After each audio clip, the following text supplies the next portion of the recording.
Even as the Crusader states in the East crumbled, the power of the Knights Templar did not fade. It shifted. Across the breadth of Europe, from Portugal's Atlantic shores to the plains of Hungary, the Templar network flourished, forming an empire without borders. Their commanderies, fortified estates, and administrative hubs became the backbone of the order. Each commandery was a world in miniature: farmland, vineyards, workshops, and mills. They trained knights, recruited initiates, and funded the order's missions through the wealth they produced. These estates provided food, horses, and weapons for crusades, while also serving as shelters for pilgrims and centers of local law. In France, the birthplace of the Templars, their presence stretched from Champagne to Provence. In England, they built the iconic Temple Church in London, still standing as a testament to their legacy. In Portugal and Aragon, they fortified the Christian frontier, aiding the Reconquista.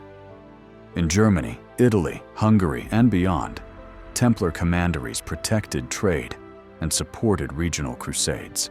Their churches, often round, like the Church of the Holy Sepulchre in Jerusalem, symbolized the order's spiritual roots. Their most famous structures, like the Convento de Cristo in Tamar, stood as bold reminders of their sacred mission. Administration was rigorous.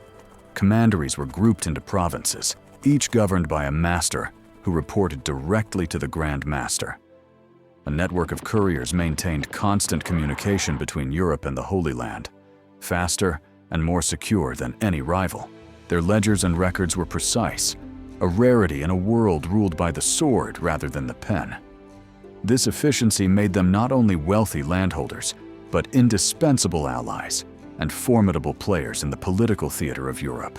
But their privileges, papal protections, tax exemptions, and international freedom also bred envy. The Templars moved freely across kingdoms, dealt with kings and popes, and operated beyond local laws. Their independence, their wealth, and their secretive nature made them both respected and feared. By the 13th century, the Templars had built more than a military brotherhood. They had created a continent-spanning system, disciplined, loyal, and powerful. Yet this very strength would cast a long shadow, one that would attract the gaze of those who envied and feared what they could not control. Throughout their nearly two-century existence, the Knights Templar navigated a treacherous path between loyalty and autonomy, balancing their obligations to the Pope with their growing entanglements with Europe's monarchs. From their founding, the Templars were placed under the direct protection of the papacy. A series of powerful papal bulls granted them extraordinary privileges: exemption from taxes, freedom to build their own chapels, and exclusive jurisdiction under the Pope himself. For the Church, the Templars were ideal champions of Christendom, disciplined warrior monks who united military strength with spiritual devotion. Popes depended on them, not just as crusaders, but as financiers, messengers, and guardians of church wealth and political security. Yet over time, that papal connection would become a vulnerability. Monarchs initially welcomed the order. Kings found the Templars to be loyal, capable, and useful, advisors in war, protectors of treasure, and trustees of vital state projects. King Alfonso I of Aragon left them land in his will. Henry II of England used them to bridge disputes with the Vatican. Louis IX of France relied on them in his Crusades, but admiration gave way to unease. The Templars' tax immunity, legal protections, and political neutrality provoked suspicion. They owned vast lands, answered to no king, and refused to serve as political pawns. Even more troubling, many monarchs owed them money. By the late 13th century, debts to the order had grown so large that repayment seemed impossible, and in France, the storm broke. King Philip IV, Philip the Fair, viewed the Templars with deep distrust. He owed them fortunes. He feared their loyalty to the Pope. He desired their wealth and infrastructure. In October 1307, Philip struck. The uneasy balance between spiritual and temporal power collapsed, leading to the betrayal, persecution, and destruction of the Knights Templar. Their fate was sealed not by battlefield defeat, but by the politics of power, caught between the throne and the altar. Favored by popes, feared by kings, their unique status led to both their rise and their ruin. No aspect of the Templars' legacy has stirred more fascination than the myth of hidden knowledge. Secrets they supposedly guarded, relics they concealed, and wisdom forbidden by the Church. These legends gained traction after the Order's fall in the early 14th century. Tortured confessions claimed that Templars spat on the cross, worshipped a mysterious head, and performed secret rituals. Most of these admissions were later recanted, yet suspicion remained. Were the Templars hiding something? To contemporaries, the notion wasn't far-fetched. An elite group with its own rules, chapels, and hierarchy, answerable only to the Pope, could plausibly guard ancient truths known only to its inner circle. Later, writers began to tie the Templars to esoteric traditions. Some believed they recovered forbidden knowledge beneath the Temple of Solomon, wisdom connected to the Kabbalah, Hermeticism, or early Gnostic teachings. In these tales, the Templars are not just knights, but guardians of sacred mysteries, silenced by those who feared the power of what they knew. Two of the most enduring legends are the Holy Grail and the Ark of the Covenant. Romanticized medieval literature began linking the Grail with the Templars, casting them as keepers of divine bloodlines or spiritual revelations. Others claim the Ark was uncovered in Jerusalem and hidden in Europe, perhaps in places like Rosslyn Chapel. Another puzzle is the Idol of Baphomet. Descriptions vary: a bearded head, a figure with many faces, a ritual object. Later, occultists reimagined Baphomet as a horned androgynous deity symbolizing dualities, further linking the Templars to occultism. In the 18th and 19th centuries, Freemasonry adopted the myth. Certain Masonic rites claimed descent from the Templars, depicting them as a secret brotherhood that survived underground, preserving enlightenment and sacred truth.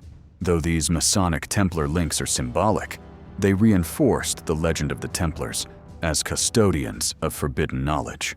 Why does the myth endure? Their fall was sudden and suspicious, their secrecy was real, and their presence on the Temple Mount, one of the most sacred places on earth, continues to stir questions. The truth may be lost to history, but the idea of the Templars as guardians of the unknown has transformed them from historical actors into legends, vessels for mystery, power, and the hope that ancient truths are still waiting to be found. Beyond their reputation as holy warriors, the Knights Templar forged an empire of commerce and diplomacy that spanned continents.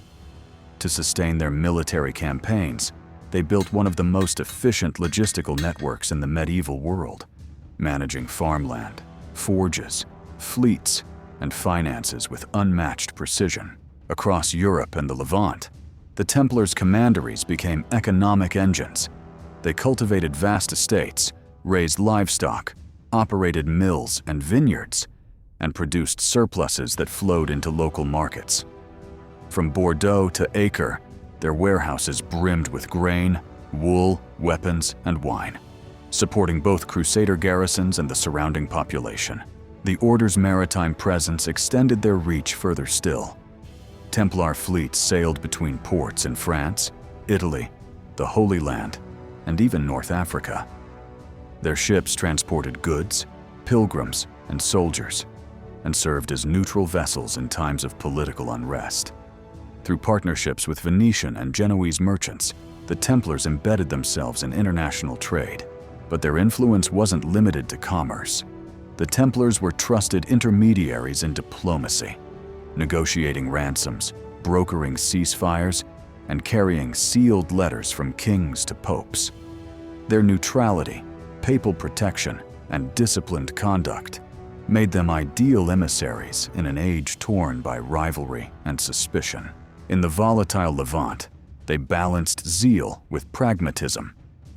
Templar commanders forged relationships with Muslim emirs, Orthodox bishops, and Jewish leaders, navigating a multicultural landscape through alliances, truces, and prisoner exchanges.